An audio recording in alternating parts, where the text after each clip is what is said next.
అమ్మా నీకు pregnancy test positive వచ్చింది. పెళ్ళి ఎంత కాలం అయింది? మేడం పెళ్ళయి 3 నెలలే అయింది మేడం. ఓకే, పెళ్ళయి 3 నెలలే అయిందా?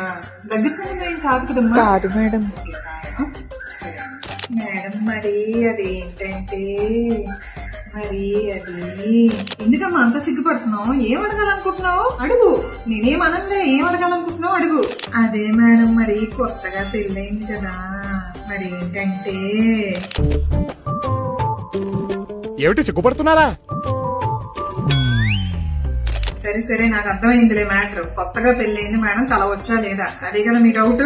చాలా మంది ప్రెగ్నెంట్ లేడీస్ ఇలానే అడుగుతారు మనల్ని, మేడం కల వచ్చా లేదా, కొత్తగా పెళ్ళైందని, లేదా అసలు కలవడం సేఫా కాదా అని అడుగుతుంటారు. కానీ నేనైతే ఒకటే చెప్తాను, ఇనీషియల్ మంత్స్ లో మాత్రం జనరల్ గా ఇంటర్కోర్స్ అవాయిడ్ చేయమనే చెప్తాను. ఇది ఏదో పెద్ద ప్రాబ్లం అని కాదు నేను చెప్పేది. ఎందుకంటే ఒకవేళ సమ్ అదర్ రీజన్స్ వల్ల దేనికైనా బ్లీడ్ అవ్వడం కానీ, స్పాటింగ్ అవ్వడం కానీ, ఎనీ అదర్ రీజన్ అయితే ఇన్ కేస్ ఆ టైం ఆ ముందుగానే ఎప్పుడైనా వీళ్ళు కలిసినట్లయితే వాళ్ళకి లైఫ్ లో ఒక రిగ్రెట్ ఉండిపోతుంది. అయ్యో ఆ రోజు కలవడం వల్లే మాకు అవార్డ్ అయింది, కలవడం వల్లే మిస్ అవార్డ్ అయింది అని చెప్పి మైండ్ లో పెట్టేసుకుంటారు అనమాట. దానికి చాలా రిగ్రెట్ అయిపోతూ వస్తూ ఉంటారు. సో అందుకని ఆ రిగ్రెట్ లేకుండా నేను జనరల్ గా కపుల్ కి ఫస్ట్ 3 months అసలు కలవద్దమ్మా, నేను తర్వాత చెప్తాను అని చెప్పేసి తర్వాత ఎన్టీ స్కాన్ అయిన తర్వాత వాళ్ళకి కలవాలా లేదా అనేది నేను రివీల్ చేస్తాను అనమాట. సో ఈసారి మీకు ఎప్పుడైనా అలా డౌట్ ఉండి మీ గైనకాలజిస్ట్ ని అడగడానికి ఇబ్బంది పడుతున్నట్టయితే ఫస్ట్ థింగ్ గైనకాలజిస్ట్ ని అడగడానికి ఇబ్బంది పడకండి. బికాస్ తను ఏమీ అనరు, మీకు ఏది సేఫ్ ఆప్షన్ అది ఇస్తారు. So hope this helps. Thank you.